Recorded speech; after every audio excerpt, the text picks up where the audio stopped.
La historia está llena de testimonios de salvación de hombres y de mujeres.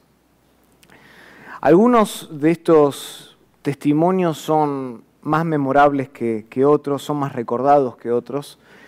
Entre ellos, por ejemplo, está el de Martín Lutero, que fue considerado el padre de la Reforma Protestante. Este monje, este profesor, inició el extraordinario movimiento que restauraría la pureza del Evangelio después de siglos de corrupción por parte de la Iglesia Católica Romana. Y cambiaría la trayectoria, por así decirlo, de la Iglesia. Y en junio del año 1505, Dios usó una violenta tormenta para atraerlo hacia Él. Según los registros históricos, nosotros sabemos que un rayo literalmente tumbó a Lutero al suelo. Y temiendo por su salvación, Lutero clamó en aquel momento a la patrona católica de los mineros y dijo: «Ayúdame, Santa Ana, y me convertiré en monje». Él estaba estudiando para ser abogado.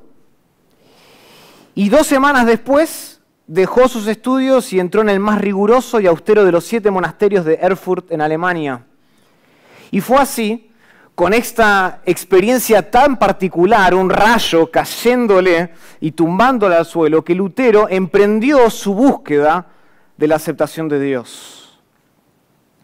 Algo similar le sucedió, por ejemplo, también a Agustín de Hipona, uno de los teólogos más relevantes, uno de los pensadores más trascendentales que supo tener la historia de la Iglesia, y alguien que también encaminó, de hecho, a Lutero a la Reforma Protestante. Nosotros sabemos que en su juventud Agustín no era más que un muchacho promiscuo, un hombre que estaba totalmente entregado a sus pasiones. De hecho, nosotros tenemos registro de que él llegó a orarle a Dios por pureza sexual, pero lo hizo con temor. Temor de que Dios respondiera demasiado pronto y no le permitiera seguir haciendo lo que su carne deseaba. Y en sus confesiones relata lo siguiente San Agustín. Él dice así, y cito: «Temía, oh Dios, que me escucharas pronto y me sanaras presto de la enfermedad de mi concupiscencia, que entonces más quería yo saciar que extinguir». Tenía miedo de que Dios contestara sus oraciones. Pero un día, Agustín escuchó una voz. Escuchó una voz que provenía de una casa vecina, una voz como de niño o de niña, él no sabía distinguirla, que decía cantando y repetía muchas veces las siguientes palabras: «Toma y lee, toma y lee». Entonces, ¿qué hizo Agustín? Pensando que esa era la voz de Dios y tomándolo como la dirección divina, se levantó y abrió su Biblia a lo que le vino a los ojos, que fue Romanos capítulo 13, versículo 13 y 14, que dice así: «Andemos», escuchen, «como de día, honestamente, no en glotonerías y borracheras, no en lujurias y lascivias, no en contiendas y envidias, sino vestidos del Señor Jesucristo, y no proveáis para los deseos de la carne». Y eso fue lo que Dios utilizó. Eso fue lo que Dios usó para disipar las tinieblas de las dudas de este hombre entregado a una vida de promiscuidad y salvarlo de su pecado, salvarlo de su lujuria. Pero quizás no haya otro testimonio más memorable en la historia de la Iglesia que el del apóstol Pablo. Acompáñenme a Hechos capítulo 9.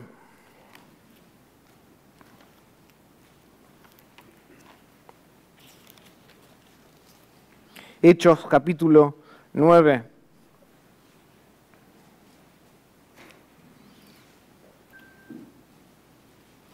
Versículo 1 dice que Saulo, así se llamaba Pablo antes, Saulo, respirando aún amenazas, versículo 1 de Hechos 9, y muerte contra los discípulos del Señor, vino al sumo sacerdote y le pidió cartas para las sinagogas de Damasco, a fin de que si hallase algunos hombres o mujeres de este camino, o sea, del cristianismo, los trajese presos a Jerusalén.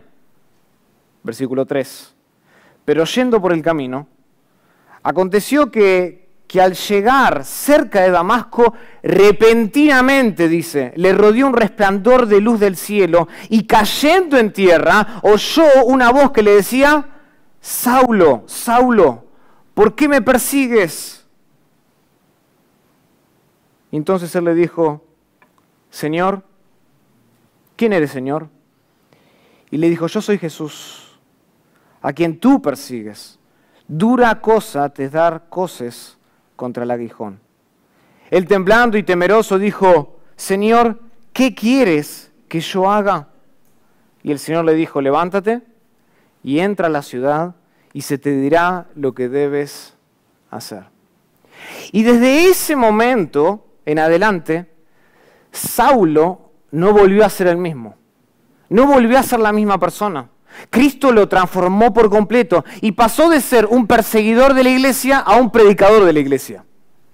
Alguien que respiraba amenazas contra los creyentes, contra los cristianos, contra aquellos que se identificaban con el camino, con el cristianismo, y pasó a ser un líder del cristianismo. Alguien que marcó la historia.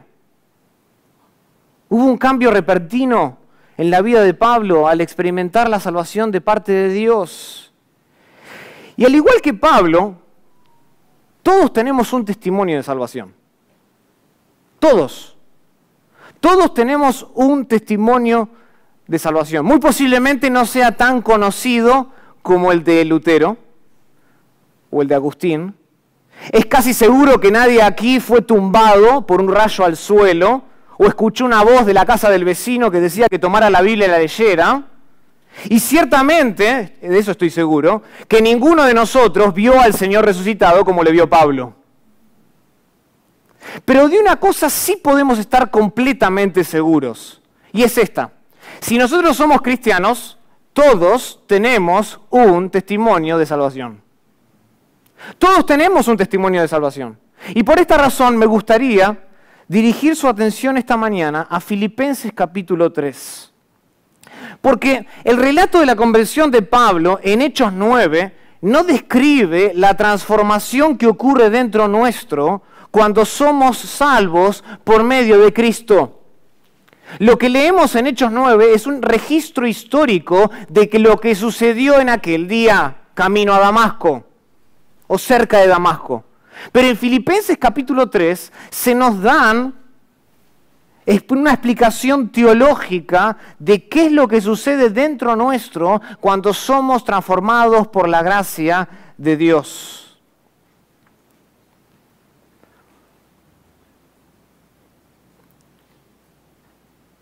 Y quiero explicar esto esta mañana porque muchas veces cuando nosotros escuchamos los testimonios de Pablo, cuando escuchamos testimonios como los de Martín Lutero, como Agustín de Hipona, esos testimonios pueden llevarnos a pensar que estos hombres pertenecen a una categoría aparte de cristianos. ¿Por qué? Porque tuvieron una experiencia única. A uno lo tumbó un rayo, el otro escuchó a un nene cantando y abrió la Biblia y se convirtió. Y Pablo se encontró nada más y nada menos que con el Señor resucitado. Y nosotros podríamos en nuestro corazón tener la tendencia a considerar a estos hombres, por su experiencia única, como una categoría aparte de cristianos. Sin embargo, nosotros como cristianos no vemos ni debemos ver al Señor resucitado como lo vio Pablo camino a Damasco para ser salvos. De eso estamos seguros. Y en Filipenses capítulo 3, Pablo presenta 3 piezas que son fundamentales en cualquier testimonio de salvación. Hay 3 componentes que no pueden faltar y que son una realidad en todo creyente, en todo cristiano. Si tú eres salvo, tú tienes un testimonio. Y también sabes que tienes estas 3 piezas fundamentales que no pueden faltar. No son 2, no es una pieza, son 3. Y eso es lo que vamos a considerar esta mañana. Las tres piezas, los tres elementos que hacen a un testimonio cristiano. Pero antes de hacer eso, vamos a leer el pasaje que vamos a estar estudiando esta mañana y después oraremos al Señor. Dice así Filipenses capítulo 3, voy a empezar en el versículo 1 para leer un poquito del contexto. Pablo dice así: por lo demás, hermanos, gozaos en el Señor. A mí no me es molesto el escribiros las mismas cosas, y para vosotros es seguro.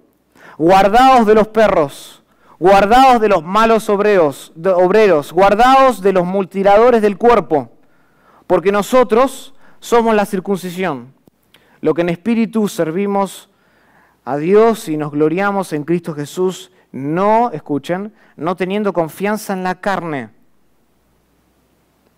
Y acá está el pasaje que vamos a estudiar esta mañana. Aunque yo tenga también de qué confiar en la carne, dice Pablo. Si alguno piensa que tiene de qué confiar en la carne, dice, yo más. Circuncidado al 8º día, del linaje de Israel, de la tribu de Benjamín, hebreo de hebreos, en cuanto a la ley, fariseo, en cuanto a celo, perseguidor de la iglesia, en cuanto a la justicia que es en la ley, irreprensible. Pero cuantas cosas eran para mí ganancia, las he estimado como pérdida por amor de Cristo. Y ciertamente aún estimo todas las cosas como pérdida por la excelencia del conocimiento de Cristo Jesús, mi Señor, por amor del cual lo he perdido todo y lo tengo por basura para ganar a Cristo y ser hallado en Él, no teniendo, dice Pablo, mi propia justicia, que es por la ley, sino la que es por la fe de Cristo, la justicia que es de Dios por la fe, a fin de conocerle y el poder de su resurrección y la participación de sus padecimientos, llegando a ser semejante a Él en su muerte, si en una manera llegase a la resurrección de entre los muertos. No que lo haya alcanzado ya, ni que ya sea perfecto, sino que prosigo, por ver si logro asir aquello para lo cual fui también asido por Cristo Jesús. Hermanos, yo mismo no pretendo haberlo alcanzado ya, pero una cosa hago, olvidando ciertamente lo que queda atrás y extendiéndome a lo que está delante, prosigo a la meta, al premio del supremo llamamiento de Dios en Cristo Jesús. Oremos al Señor. Querido Padre, te damos gracias. Gracias, Señor, por la oportunidad que tenemos esta mañana de abrir tu palabra, de congregarnos como un solo cuerpo a escuchar la única voz que vale escuchar, la que viene de parte de ti. Oh Señor, esta mañana venimos con corazones preparados, listos, propensos a recibir tu palabra. Inclina, Señor, aquellos oídos que por ahí esta mañana están todavía dormidos, que están cargados con otras cuestiones de su vida. Disipa cualquier duda que haya en el corazón para escuchar tu palabra. Y haznos, Señor, haznos hombres y mujeres que tienen sed de escuchar de parte de ti. Obra nuestro corazón a través del poderoso testimonio de tu Espíritu Santo. Lo pedimos todo esto en el nombre de Cristo Jesús. Amén. Amén. El título de mi sermón es El testimonio de todo cristiano. El testimonio de todo cristiano. Como dije en la introducción, hay tres componentes, tres piezas fundamentales que no pueden faltar y que son una realidad de todo creyente, de todo cristiano, de toda persona que ha sido nacida de nuevo. La primera pieza que es parte de cualquier testimonio de salvación es la condición antes de venir a Cristo, la condición. Esa es la primera pieza, ese es el primer componente. Y este componente lo encontramos en los versículos del 4 al 6 de Filipenses capítulo 3. Donde Pablo dice de nuevo, aunque yo tengo también de qué confiar en la carne. Si alguno piensa que tiene de qué confiar en la carne, dice Pablo, ¿yo qué? Yo más. Yo fui circuncidado al 8º día, del linaje de Israel, de la tribu de Benjamín, hebreo de hebreos, en cuanto a la ley fariseo, en cuanto a celo perseguidor de la iglesia, en cuanto a la justicia que es en la ley, irreprensible. Noten que Pablo comienza aquí, en Filipenses 3, con su propio testimonio personal, presentando cuál era su condición previa a conocer a Cristo como judío y fariseo orgulloso. Dice, si alguien tiene de qué gloriarse, yo más. Si alguien, escuchen, si alguien pudiera haber alcanzado la salvación por el esfuerzo personal, por los méritos, ese hubiese sido Pablo. Si hubiese existido una persona en la historia que hubiese alcanzado la salvación por obras, ese hubiese sido Pablo. Sus credenciales eran realmente estupendas, eran impecables y sin dificultad, dice el texto, que él aventajaba a sus contemporáneos judaizantes que confiaban en la carne. Ese es el contexto del pasaje. Noten que en el versículo anterior, Pablo dice, porque nosotros somos la circuncisión, los que en espíritu servimos a Jesús y nos gloriamos en Cristo Jesús, no teniendo confianza en la ¿qué? En la carne. ¿Y de quién está hablando Pablo? De los perros, dice. De los malos obreros, versículo 2. De los judaizantes que se habían entrometido en la iglesia y estaban haciendo destrozos, pidiéndole a la audiencia cristiana que se sometieran de nuevo a la antigua ley para ser creyentes.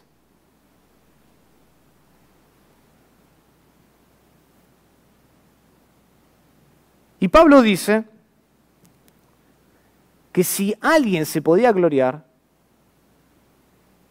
y si alguien tenía credenciales impecables, era él.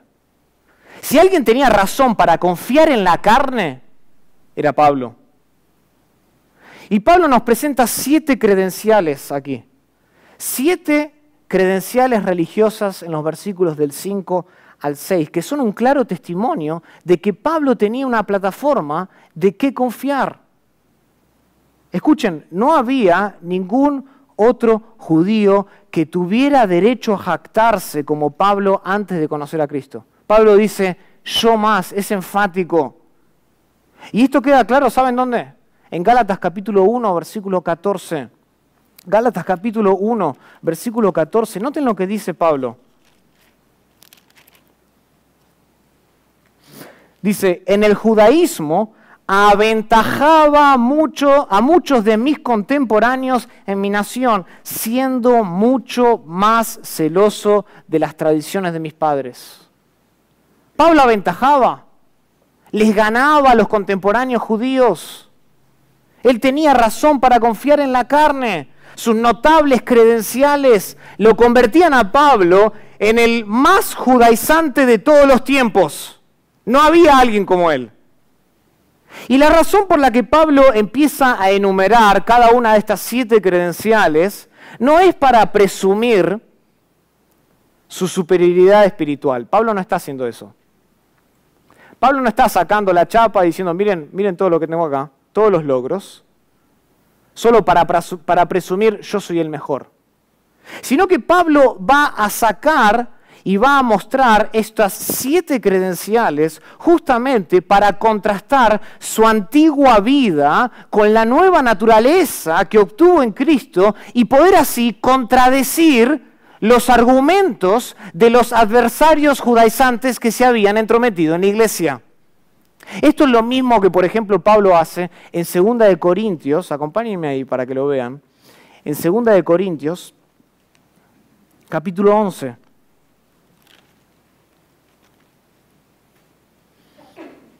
No era algo que le gustaba hacer a Pablo, porque Pablo, como vamos a leer después en Filipenses capítulo 3, había renunciado a todo eso, lo consideraba como pérdida. Pero él también consideraba que era necesario, por estos falsos maestros que se habían entrometido, mostrarles que si había alguien que tenía las credenciales impecables era él. Noten, 2 de Corintios capítulo 11, versículo 16. Otra vez digo, que nadie me tenga por loco, o de otra manera recibidme como a loco, para que yo también me gloríe un poquito. Lo que hablo noten lo que dice Pablo, no lo hablo según el Señor, sino como en locura, como esta confianza de gloriarme, puesto que muchos, dice, se glorían según la carne, también yo me gloriaré, dice. Porque de buena gana toleráis a los necios, siendo vosotros cuerdos, pues toleráis si alguno se esclaviza, si alguno os devora, si alguno toma lo vuestro, si alguno se enaltece, si alguno os da de bofetadas. Para vergüenza mía lo digo, para eso fuimos demasiado débiles. Pero en lo que otro tenga osadía, hablo con locura, también yo tengo osadía, dice. Y acá va a mostrar Pablo, dice, ¿son hebreos? Yo también. ¿Son israelitas? Yo también. ¿Son descendientes de Abraham? También yo. ¿Son ministros de Cristo? Como si estuviera loco hablo, yo más. En trabajos más abundantes, en azotes sin números, en cárceles más, en peligros de muerte muchas veces. De los judíos 5 veces he recibido 40 azotes menos 1, 3 veces he sido azotado, 3 veces he padecido naufragio, una noche y un día he estado como náufrago en alta mar, en camino muchas veces, en peligros de ríos, peligros de ladrones, y continúa Pablo. Noten lo que está haciendo Pablo, contrastando, mostrando cuán absurdos son los argumentos de aquellas personas que se habían entrometido en la iglesia y que querían judaizar a los creyentes. Y aquí entonces tenemos, volviendo a Filipenses 3, una de las declaraciones más elocuentes de lo que significa ser un cristiano. Aquí tenemos una de las afirmaciones más claras de lo que significa ser un creyente. Escuchen. Todos tenemos una vida anterior a Cristo antes de nuestra conversión. Todos. Por supuesto que, como dije anteriormente, ninguno de nosotros ha pasado por la misma experiencia de Pablo, o de Lutero, o de Agustín. Pero no por eso su conversión está en una categoría aparte. Ver al Señor, otra vez, ver al Señor resucitado no es un requisito para ser salvos.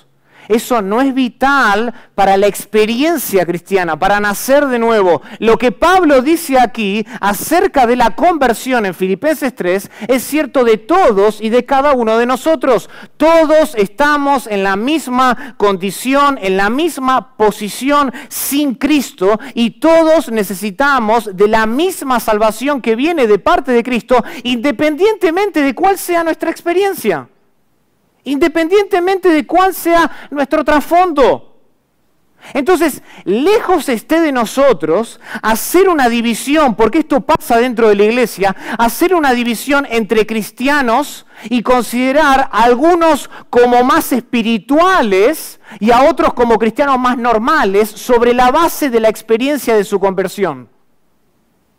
Porque ¿cuántas veces nos ha pasado que escuchamos un testimonio de salvación y decimos, wow, noten de dónde lo sacó el Señor? Un ex drogadicto. Estaba entregado a esa vida y el Señor transformó su vida. ¡Oh, wow! Este hombre robaba y hacía lo que hacía y miren cómo ahora está en la iglesia.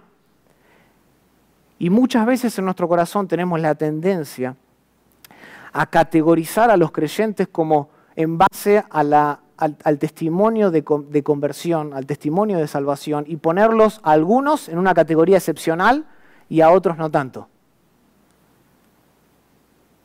Hermanos, si algo nos enseña Pablo, y si algo nos enseña la historia de la redención, es que todos tenemos un testimonio, si estamos en Cristo, y todo testimonio es asombroso cuando consideramos de dónde nos sacó Jesús. Todo testimonio es extraordinario cuando consideramos de dónde nos sacó Jesús, de la esclavitud del pecado. De ahí nos sacó Jesús. Y deberíamos estar maravillados y no hacer esa división, esa categorización en nuestro corazón entre creyentes extraordinarios y otros normalitos. No, todo testimonio es asombroso, porque no merecíamos la gracia de Dios.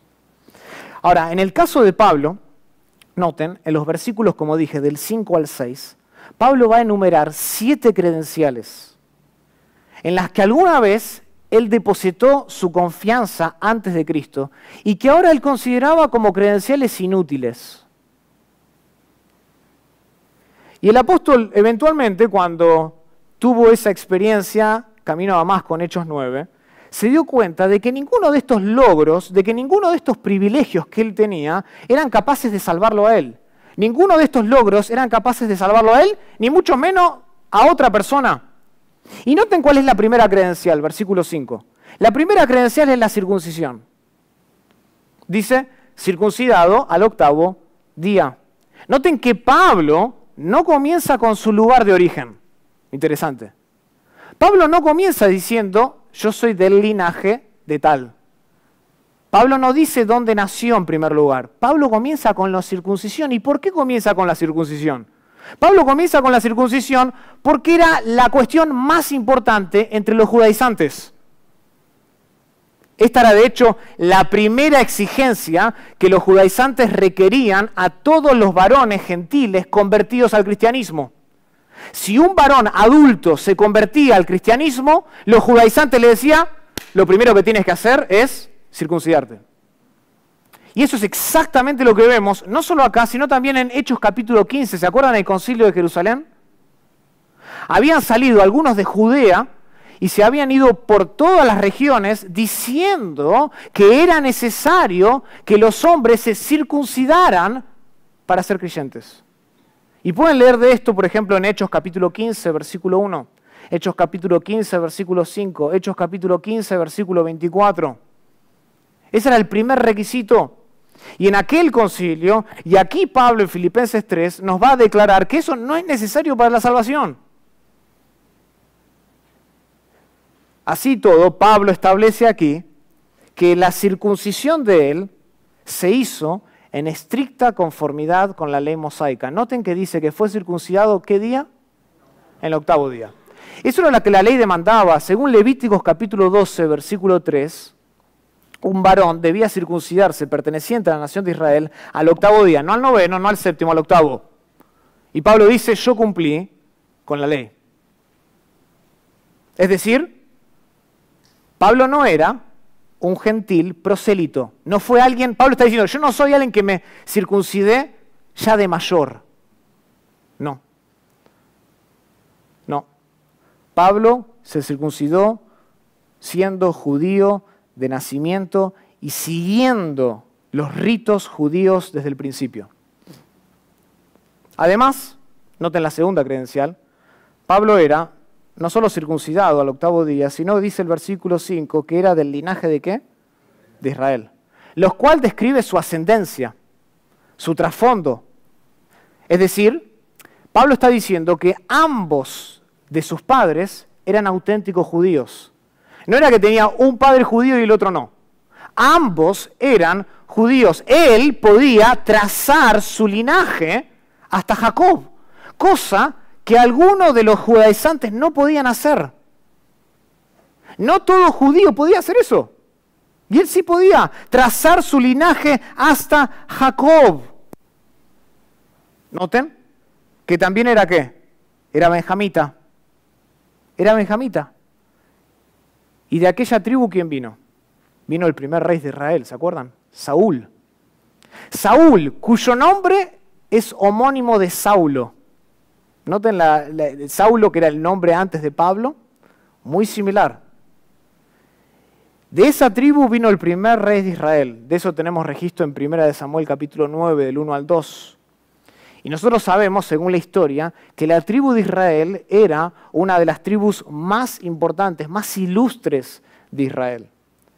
La tribu de Benjamín se unió, ¿se acuerdan?, con la tribu de Judá para permanecer fiel a la casa de David cuando las demás tribus se habían rebelado.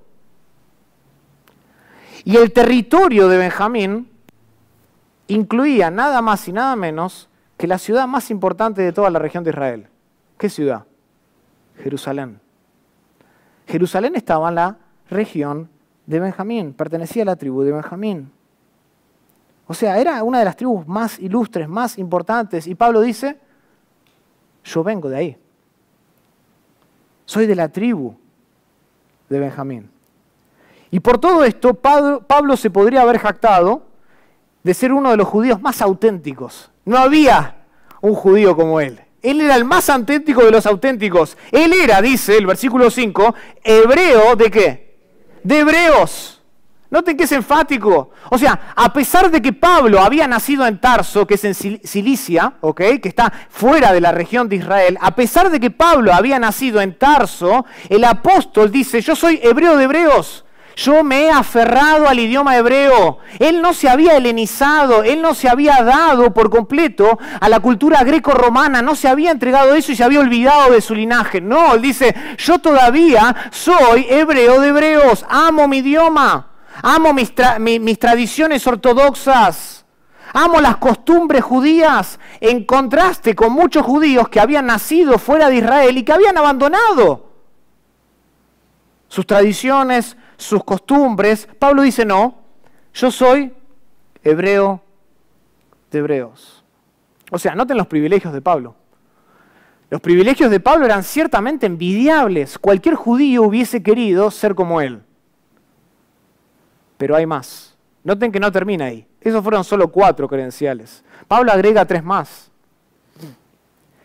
Y Pablo dice en el versículo, al final del versículo 5, que Pablo llegó a consagrarse al extremo al judaísmo. Al judaísmo. Él era tan celoso en cuanto a la ley que se convirtió ¿en qué? En fariseo. En fariseo. O sea, él alcanzó el nivel más alto del judaísmo devoto, del judaísmo legalista, del judaísmo más estricto, como dice Pablo en Hechos 26:5. Él se sometió a la más estricta de los niveles del judaísmo. Sabemos, porque Pablo lo dice en Hechos capítulo 22, versículo 3, que él se entrenó con el rabino Gamaliel. ¿Y quién era Gamaliel? Nada más y nada menos que el nieto de uno de los rabinos más famosos, Gilel, que era el líder de los fariseos. Pablo se entrenó con él. Increíble, con el nieto de ese líder, con Gamaliel.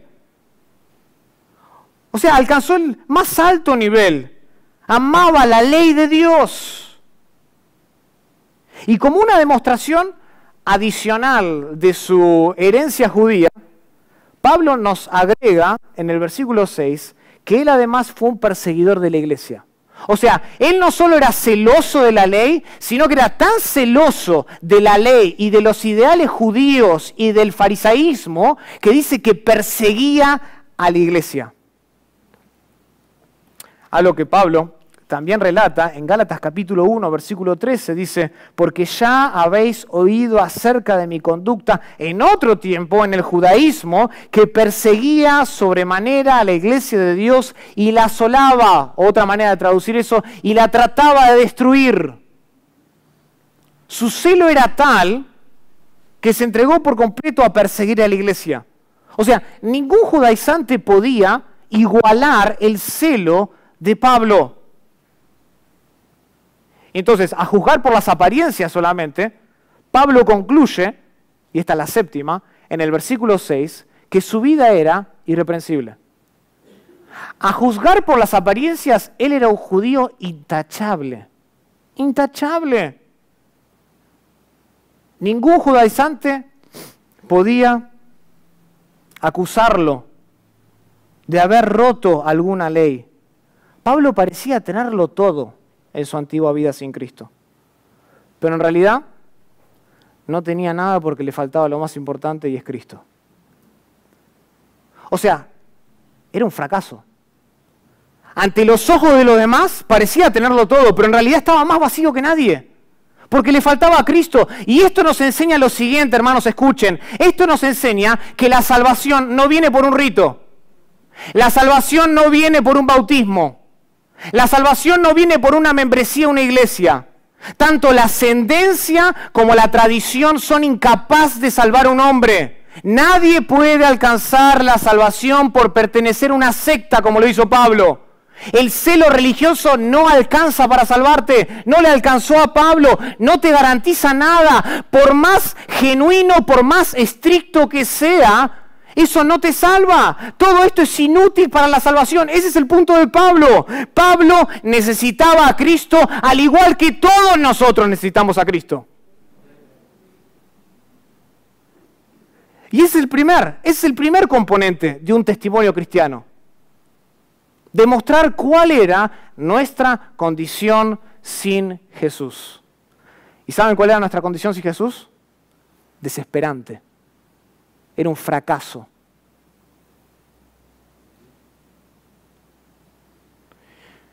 Y después de enumerar estas 7 notables credenciales en su condición de judío, de fariseo orgulloso, Pablo pasa a detallar su conversión. Su conversión. Y este es el gran tema de los versículos del 7 al 11. Y esta es la segunda pieza. Vimos la condición. La segunda pieza que no puede faltar en un testimonio cristiano es la conversión. Detalles de la conversión. Ahora, en el Nuevo Testamento nosotros encontramos otros ejemplos que hablan de la conversión de Pablo. Acabamos de leer uno al inicio, Hechos capítulo 9, por ejemplo. Pero hay otros más. Hechos capítulo 22, del 6 al 16, también relata la conversión de Pablo. Hechos 26, del 12 al 18, también relata la conversión de Pablo. O sea, hay 3 pasajes que mencionan la conversión de Pablo en el Nuevo Testamento. Sin embargo, y como dije previamente, Filipenses capítulo 3 es especial. Es especial porque se enfoca en la teología detrás de la conversión más que en los detalles históricos de la conversión. Y Hechos 9, Hechos 22, Hechos 26 narran los detalles históricos, pero Filipenses 3 nos va a dar a nosotros el fundamento teológico, qué es lo que pasa en el corazón de la persona cuando viene a los pies de Jesús. Por eso Filipenses 3 es especial. Y el apóstol aquí, especialmente desde los versículos 7 al 11, va a describir la conversión como un cambio radical, un cambio absoluto, que no puede darse en la vida a menos de que Cristo esté presente. Nadie puede transformar su vida de esta manera como la transformó Pablo si no es por medio de Cristo Jesús. O sea, ¿cuál es el punto de inflexión? El punto de inflexión de nuestra transformación es Jesús. Sin Jesús, este tipo de cambio no sucede. Este tipo de cambio no pasa. Y esto es muy evidente en el pasaje, muy evidente en el pasaje. El texto, desde el versículo 7 al 11, hace referencia a Cristo unas 10 veces. Unas 10 veces. Noten que a Cristo no se lo menciona en el versículo 4, no se lo menciona en el versículo 5, no se lo menciona en el versículo 6. Pero comenzando desde el versículo 7 en adelante, Pablo va a mencionar a Cristo de manera directa, por nombre, ¿sí? O por título, o de manera indirecta, a Él, hacia Él, 10 veces. Noten que el pasaje está plagado ¿por quién? Por menciones de Cristo, porque sin Cristo nadie puede autotransformarse. Jesús es el punto de inflexión de una conversión cristiana. Y Pablo dice que cuando conoció a Cristo, todas esas notables credenciales, esos privilegios y esos logros que él tenía, se habían convertido en pérdida. Noten versículo 7. Pero cuantas cosas eran para mí ganancia, aquellas cosas en las cuales yo depositaba mi confianza, las he estimado como ¿qué? Como pérdida por amor de Cristo. Y ciertamente, aún estimo todas las cosas como ¿qué? Como pérdida por la excelencia del conocimiento de Cristo Jesús, mi Señor, por amor del cual lo he perdido todo y lo tengo ¿por qué? Por basura para ganar a Cristo. Cuando Pablo conoció a Cristo, todas esas credenciales se convirtieron en pérdida. Pérdida como el marinero. Como el marinero en medio de una tormenta que arroja todo por la borda a fin de salvar su vida. Y nosotros tenemos testimonios en la Escritura. ¿Se acuerdan los marineros de Jonás? Arrojando. Se desencadenó esa tormenta y arrojan todo por la borda. ¿Por qué? Porque quieren salvarse. Y en Hechos capítulo 27, 10 y 21 tenemos también registro de hombres, de marineros, tirando todo por la borda, considerando el cargo, todo lo que estaban trayendo como pérdida, porque si no se van a hundir con todo eso, eso no sirve para salvarles. Y acá Pablo dice lo mismo. Todas esas cosas, todas esas 7 credenciales las considero como pérdida una vez que conocí a Cristo. Y aquí Pablo está considerando y está hablando en un lenguaje contable, de contabilidad. Antes de su conversión, Pablo había puesto, si tomaron, ¿se acuerdan? En la escuela de contabilidad y tenían que poner las columnas, ¿se acuerdan? En la vieja escuela, por lo menos. Uno tenía que poner en el libro de cuentas, uno que tenía que tener una columna que eran las ganancias. Y en esa cuenta, Pablo antes había puesto ¿qué? Todas las credenciales de los versículos 5 y 6. Él las consideraba, en el libro contable las consideraba personalmente como ganancia,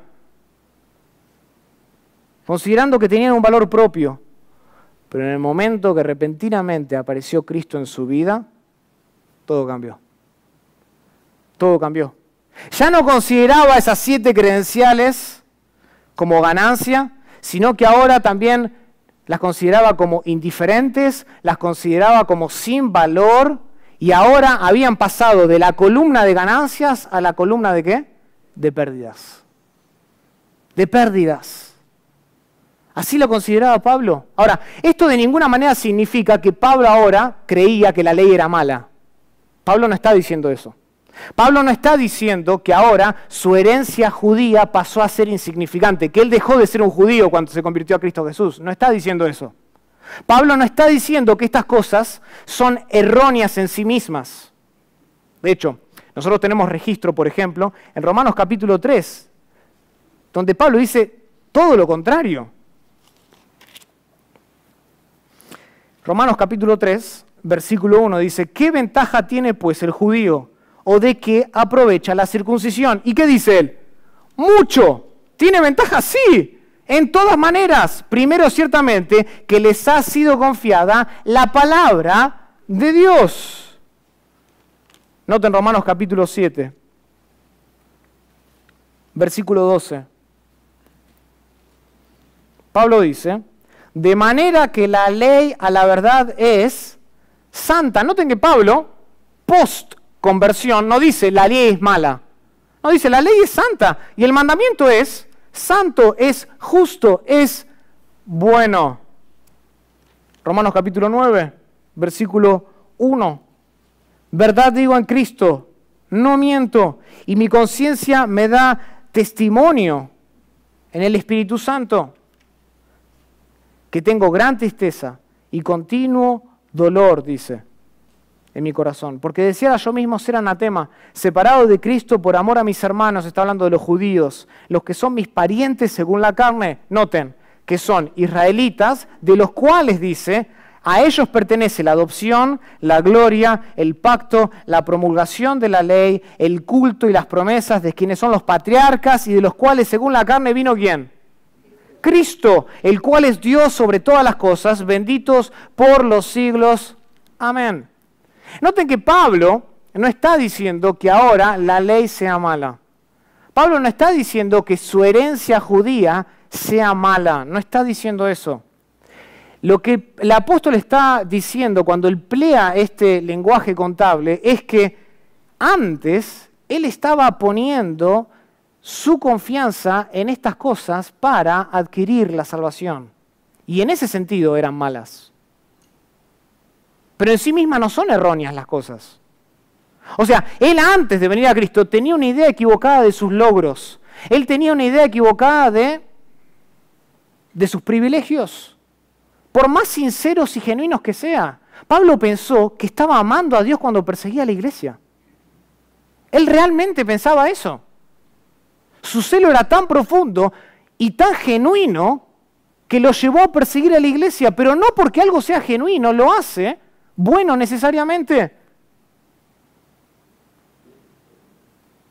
Como dije anteriormente en uno de mis sermones, el camino al infierno está empedrado, está lleno de adoquines de buenas intenciones. No porque una persona tenga buena intención o tenga un deseo genuino lo haga bueno eso. Pablo pensó que estaba sirviendo a Dios cuando estaba persiguiendo a la iglesia, cuando estaba amenazando muerte contra hombres y mujeres, cuando los arrastraba de los pelos y los sacaba de la casa y los llegaba a que sufrieran muerte. Él pensó que estaba sirviendo a Dios. Y pensó que haciendo eso, él obtendría la salvación, que solamente viene por gracia a través de la fe. Hermanos, esto es lo mismo que nos sucede a nosotros antes de la conversión. Lo mismo. En su momento, nosotros depositábamos nuestra confianza en credenciales que nos privaban de algo mucho más superior, o mejor dicho, de alguien mucho más superior, que es Cristo Jesús. Y antes de venir a Cristo, nosotros depositábamos nuestra fe en muchas otras cosas. Y todas estas cosas parecían inofensivas, todas estas cosas parecían inocentes, pero en realidad eran pérdida, dice Pablo, cuando las comparamos con el valor incalculable de conocer a Cristo, porque nada se compara con Cristo.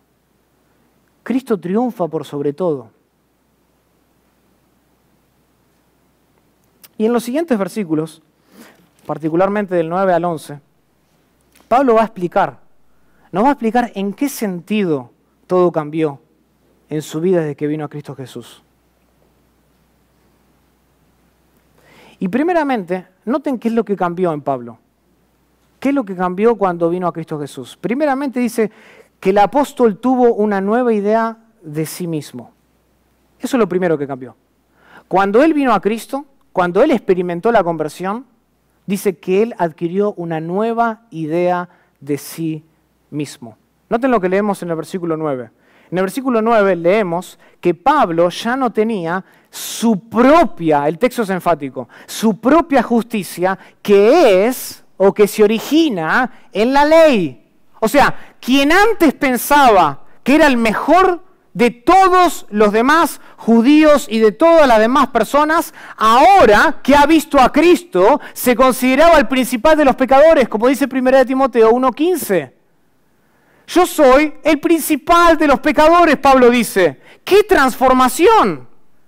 Noten que su idea de sí mismo cambió.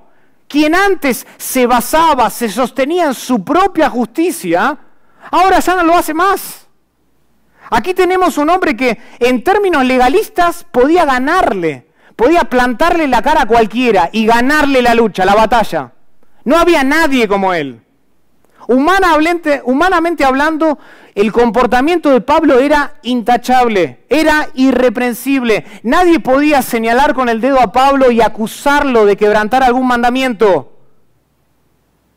Pero, una vez que fue iluminado por la gracia de Dios, Pablo fue consciente de su corrupción y de su profundo pecado. Y adquirió una nueva idea de sí mismo. Él miró la vida perfecta de Cristo y descubrió que estaba espiritualmente quebrado, que estaba espiritualmente arruinado. Se dio cuenta de la deficiencia de todas sus credenciales, de todos sus logros, de todos sus privilegios. Y esto es cierto de todos los cristianos, no solamente de Pablo. En la conversión, nosotros somos expuestos a la corrupción de nuestros corazones. Y no ser conscientes, escuchen esto, no ser conscientes de nuestra bancarrota espiritual es un síntoma muy, pero muy grave. Aquel que no considera estar arruinado espiritualmente sin Cristo, está en la senda de perdición. Porque piensa sostenerse sobre esos adoquines genuinos de buenas obras, de ascendencia, de trasfondo, que no alcanzan para entrar al reino de los cielos.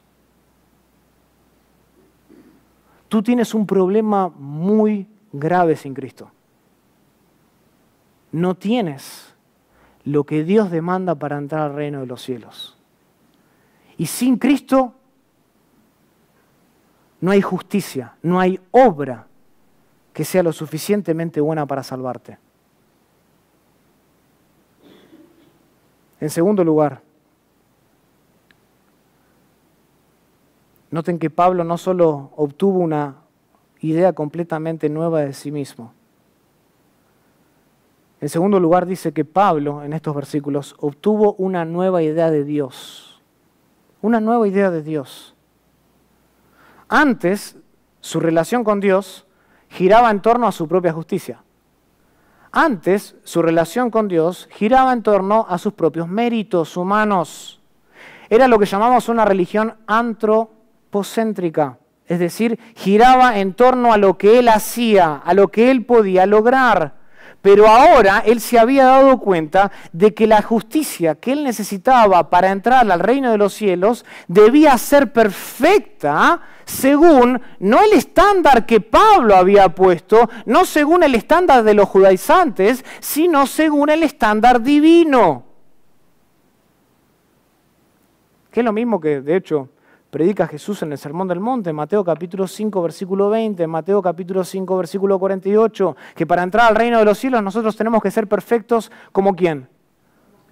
No dice como Gamaliel, no dice como Gilel, no dice como Pablo, debemos ser perfectos como nuestro Padre que está en los cielos. El estándar es mucho más superior, es divino, es perfecto. Por eso Pablo dice en el versículo 9, no teniendo mi propia justicia que es por la ley, sino la que es por la fe de Cristo, la justicia que procede ¿de quién? De Dios por la fe. Noten que algo cambió. Cambió no solo su idea de sí mismo, sino también su idea de Dios. Yo para entrar al reino de los cielos necesito la justicia de Dios. Y esta doctrina está en el corazón del Evangelio, hermanos. Está en el centro de lo que creemos. Dios es quien tiene que impartir su propia justicia al pecador arrepentido para que estemos en paz con Él. Dios tiene que hacerlo. Y nada de eso es posible sin Dios. Nada. Nada. Noten lo que dice 2 Corintios capítulo 5.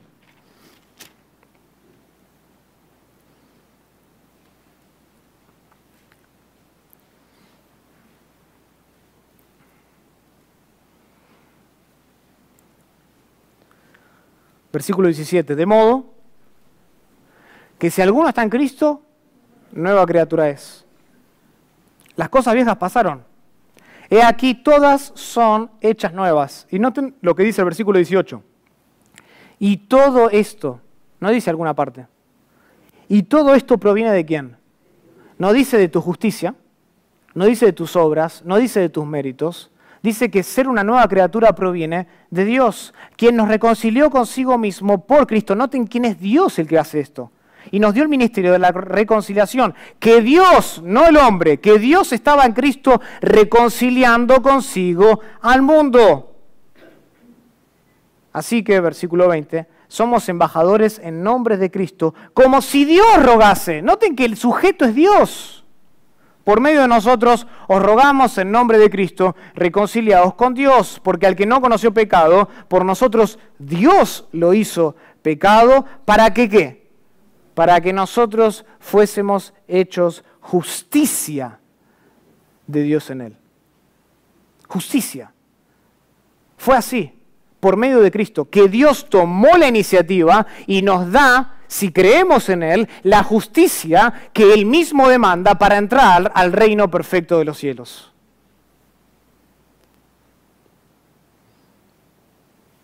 Y noten por último, algo más cambió.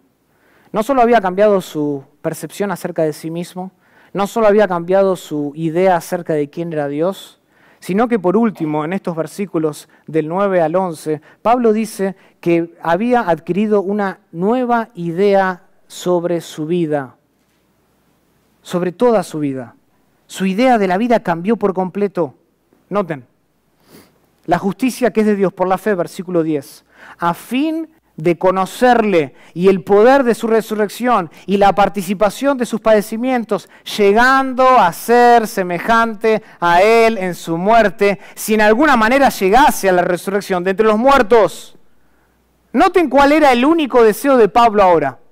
Ahora que había visto a Cristo, su único deseo era conocer mejor a su Señor para ser más parecido a Él. Eso es lo que dice, a fin de conocerle. Fin del versículo 10, llegando a ser semejante a Él. Ese era su único deseo en la vida. El propósito de toda la vida de Pablo era justamente conocerle a Cristo. Conocer a Cristo. Ser transformado por completo. No solo el significado de la vida había cambiado, sino también el significado de la muerte había cambiado para Pablo cuando conoció a Cristo.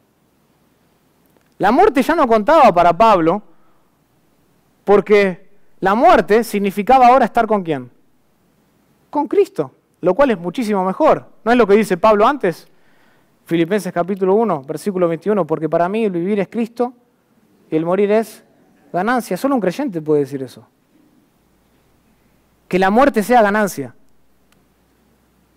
Versículo 23, porque de ambas cosas estoy puesto en estrecho, teniendo deseo de partir y estar con Cristo, lo cual es muchísimo mejor. Noten que la vida entera de Pablo había cambiado, incluso su percepción de la muerte había cambiado.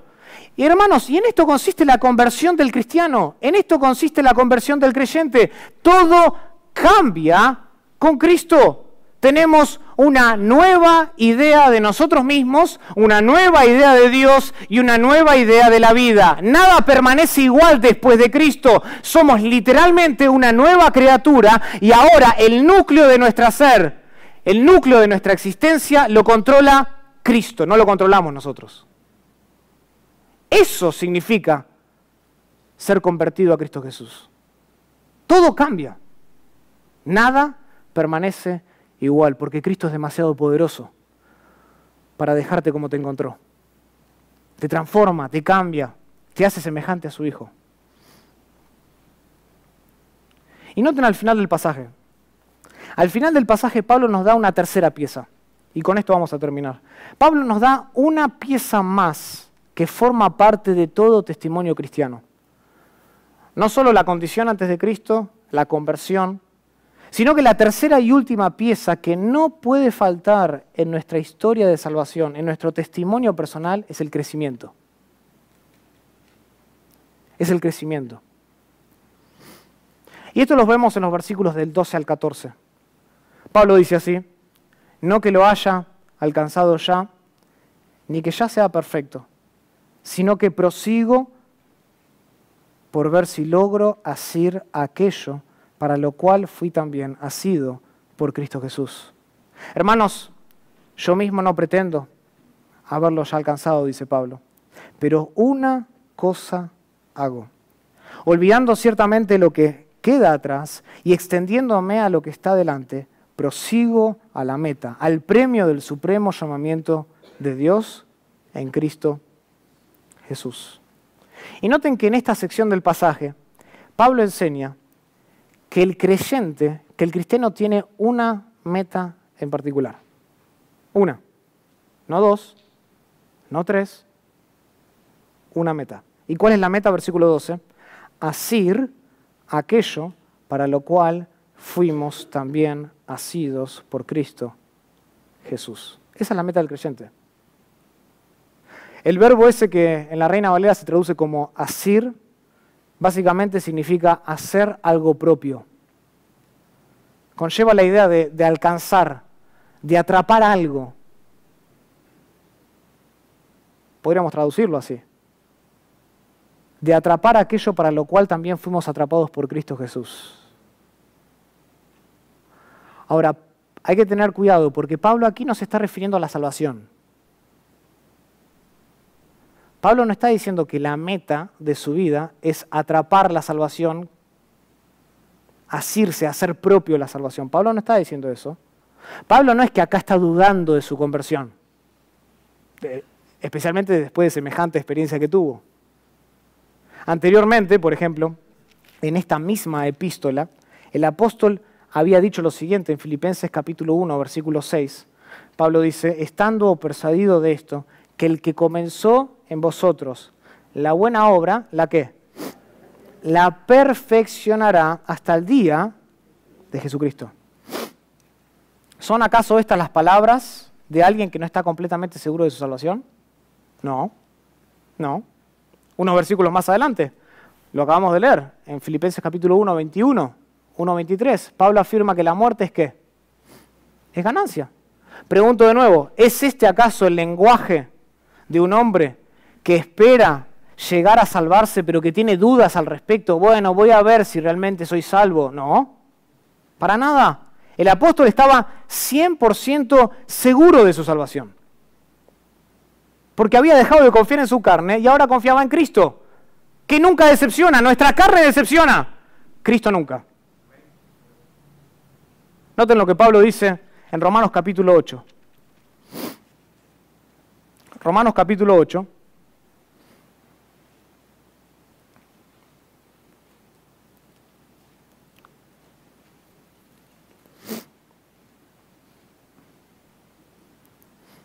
Versículo 29. Porque a los que antes conoció, también los predestinó, para que fuesen hechos conformes a la imagen de su Hijo, para que Él sea el primogénito de entre muchos hermanos. Y a los que predestinó, escuchen, a estos también llamó, y a los que llamó, a estos también justificó, y a los que justificó, a estos también glorificó. Noten que en la mente de Pablo, una vez que Dios salva y comienza el proceso, ¿no?, del llamamiento y todo lo demás, dice, a esa persona la glorifica también. Es tan segura su glorificación como su justificación. Y más adelante, en el versículo 38, dice, por lo cual estoy seguro de que ni la muerte, ni la vida, ni ángeles, ni principados, ni potestades, ni lo presente, ni lo porvenir, ni lo alto, ni lo profundo, ni ninguna otra cosa creada nos podrá separar del amor de Dios que es en Cristo Jesús, Señor nuestro. Nada nos puede separar. Una vez salvo, siempre salvo. Siempre salvo. Pablo no estaba dudando de su salvación. Pablo no estaba diciendo, bueno, voy a ver si logro atrapar aquello para lo cual Cristo me salvó.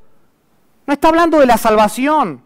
Entonces, si no podemos aceptar esa idea, ¿a qué se está refiriendo Pablo cuando dice aquí que la meta del creyente es asir aquello para lo cual también nosotros fuimos asidos por Cristo Jesús?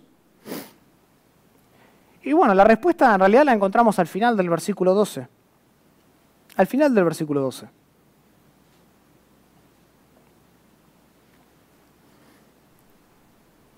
¿Para qué fue Pablo asido? En un sentido, Pablo ya nos lo ha estado diciendo desde el principio. Pablo, escuchen, no fue asido por Cristo meramente para que conociera el perdón de pecados. Pablo no fue asido por Cristo para que meramente renunciara de una vez por todas al intento de producir su propia justicia para ganarse el cielo. Pablo no fue asido solamente para que dejara de perseguir a la iglesia de Dios. En el versículo 10, Pablo enseña que fue salvado, como todo creyente es salvado, a fin de poder alcanzar una meta específica. Y la meta específica, ¿saben cuál es? Conocer a Cristo perfecta y completamente y ser semejante a Él. En otras palabras, noten lo que está diciendo Pablo. Pablo está diciendo que la meta de su vida estaba acorde con la meta por lo cual Cristo lo había salvado. Cristo lo había salvado no solo para conocerle, no solo para darle el perdón de pecados, sino para transformarlo a la imagen de su Hijo. Y Pablo dice, si esa es la meta de Cristo, esa es mi meta. Y si esa era la meta de Pablo, porque era la meta de Cristo, entonces esa debe ser nuestra meta como creyentes. Escuchen, el propósito de nuestra salvación no es solo el perdón de pecados. El propósito de nuestra salvación no es que nos convirtamos en buenas personas de repente o que asistamos a la iglesia. El propósito de nuestra salvación es volvernos más como Cristo en nuestra vida, en nuestra mente, en nuestros afectos, en todo. Ese es el propósito de nuestra salvación. Cristo no solo nos salva para nuestra justificación, Cristo nos salva también para nuestra santificación. Por eso es que nosotros hablamos de ¿qué? De una conversión. ¿Qué implica conversión? Volvernos en algo que no somos.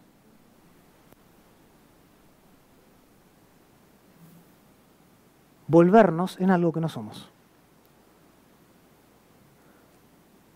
Y para eso fuimos salvados. Para ser semejantes a Cristo Jesús.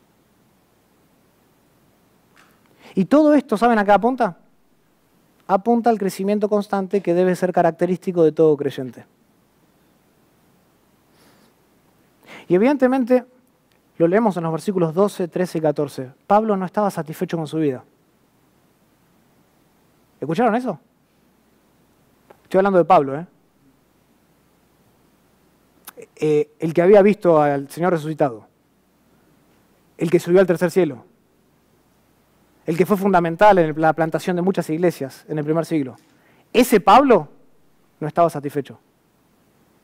Pablo no estaba satisfecho con su vida. Habían ciertos elementos que le producían un fuerte sentido de insatisfacción.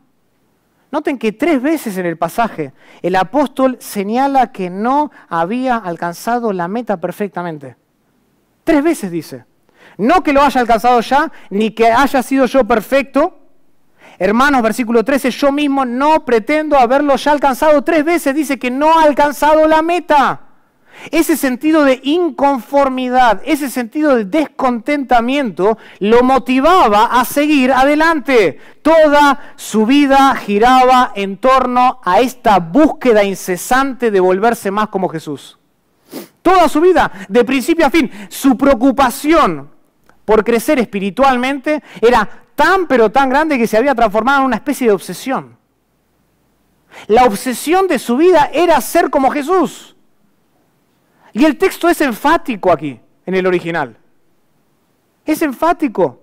Pablo expresa un profundo nivel de determinación de una manera apasionada y casi abrupta. En griego, por ejemplo, en el versículo 13, el verbo hago no está ahí. Hermanos, yo mismo no pretendo haberlo ya alcanzado, pero una cosa hago. El verbo hago no está ahí. Fue agregado por los traductores para darles más sentido al texto. Literalmente, ¿saben lo que dice el texto? Dice así: hermanos, yo mismo no pretendo haberlo ya alcanzado, pero una cosa. Una cosa. Y esta era la resolución de toda su vida. Una cosa. No 2, no 3, una sola.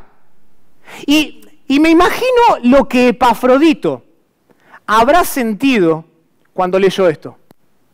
¿Saben quién era Epafrodito, no? Epafrodito era aquel que tenía que ahora llevar esta carta a los filipenses. Era el cartero. ¿Se imaginan cuando Epafrodito leyó esto? Por ahí la estaba revisando antes de llevarla y lee esta sección y dice: pero Pablo, ¿cómo es? ¿Cómo es esto de que te dedicas solamente a conocer a Cristo? ¿Cómo es esto de que te dedicas solamente a ser semejante como Él? Pablo, escuchame un poquito. Tú eres el multitarea más competente que conozco. No conozco otro hombre como ti. Te la pasas escribiendo. Horas sin cesar. Nunca estás quieto. Te mueves de acá para allá. Te levantas a la mañana. Te vas a acostar bien tarde. Trabajas. Siempre encuentras una excusa para predicar en alguna sinagoga. Pablo, parece que estás haciendo 1000 cosas, no una. A lo que Pablo probablemente le habría contestado algo así: Epafrodito, no es que estoy haciendo 1000 cosas. Hago solo una cosa de 1000 formas distintas. Hago una sola cosa de 1000 formas distintas. Escuchen, hermanos, hay una gran diferencia entre estos dos estilos de vida. Hay una gran diferencia entre estos dos estilos de vida. Algunos cristianos, ¿saben lo que hacen?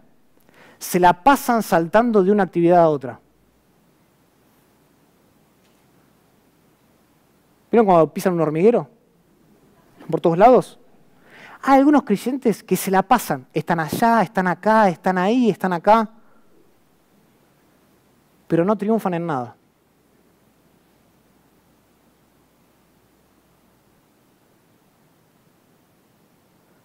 Quieren abarcar todo, pero no hacen nada.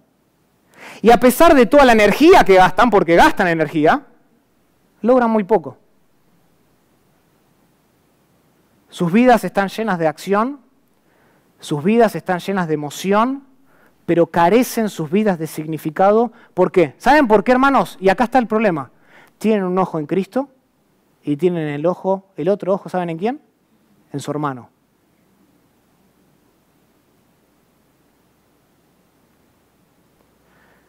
¿Y saben por qué están muy involucrados en muchas cosas? Porque se comparan con otros cristianos para determinar quién es mejor.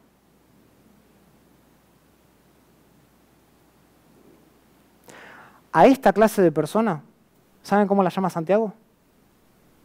Un hombre de doble ánimo, que es inconstante en todos sus caminos.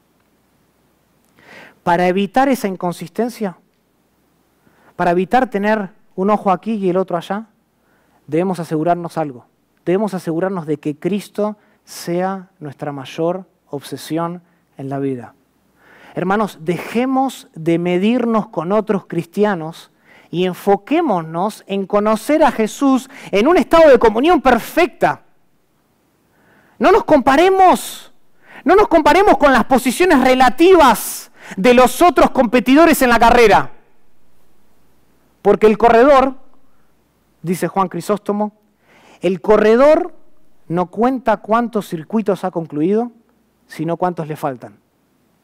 Y hoy hay muchos cristianos en la iglesia que se la pasan contando cuántas vueltas han dado y midiendo las vueltas con los otros creyentes y se olvidaron cuál debería ser la mayor obsesión en su vida. Y secretamente, ¿saben lo que ese creyente dice o esa persona dice?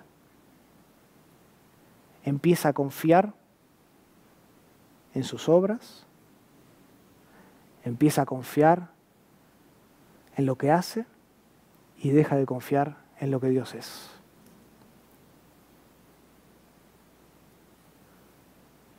La iglesia está repleta de hombres y mujeres así, que se meten en todo, pero no triunfan en nada. Busquemos entonces amar a Cristo fervientemente, que Él sea la mayor obsesión de nuestra vida. Busquemos servirle a Él de manera genuina, con alegría, todos los días de nuestra vida. Esa es nuestra meta. Todo lo demás, ¿saben lo que es? Un estorbo, dice Pablo. Medirse con mi hermano es un estorbo en mi crecimiento. Anotarme en algún lugar para servir, para ganarle a mi hermano es un estorbo. De querer servir en la iglesia, para mostrar mi superioridad y mostrar cuántas vueltas he dado en la carrera es un estorbo. Ama a Cristo. Enfoca tus dos ojos en Cristo, en nadie más. Eso es lo que hacía Pablo. Y eso es lo que tenemos que hacer nosotros. Como conclusión, entonces, el testimonio de todo cristiano debe incluir estas tres piezas fundamentales. Todo creyente, todo testimonio de salvación debe tener estas tres piezas. Debemos evitar esa tendencia que muchas veces nuestro corazón tiene de querer imitar o desear secretamente tener la misma experiencia que tuvo Pablo, que tuvo Lutero o que tuvo Agustín en la conversión. Lo que importa no es la experiencia, lo que importa es que conozcamos a Cristo. Y todos aquí afirmamos de boca, todos, escuchen aquí, todos aquí afirmamos de boca haber tenido la misma condición sin Jesús. Todos de boca decimos y afirmamos y sostenemos que sin Cristo estábamos perdidos. No hay nadie aquí, o eso espero, que afirme que no necesita a Cristo. Pero escuchen, una vez que hemos sido transformados, nuestro testimonio debe estar acompañado por un crecimiento constante. Y esa es mi pregunta para ti esta mañana. ¿Estás satisfecho con tu vida? Pablo no lo estaba. Como así tampoco lo estaban Agustín ni Lutero. Hermanos, mi oración para nosotros es que Dios nos libre de un falso sentido de superioridad personal y ponga en nosotros un anhelo ferviente por no escatimar ningún esfuerzo a fin de alcanzar la meta, la semejanza de Cristo. Luchemos entonces por asir la meta por la cual Jesús nos salvó. Oremos. Querido Padre, te damos muchísimas gracias por este maravilloso pasaje, hermoso texto de las Escrituras, en donde Pablo relata su conversión en términos doctrinales, en términos teológicos.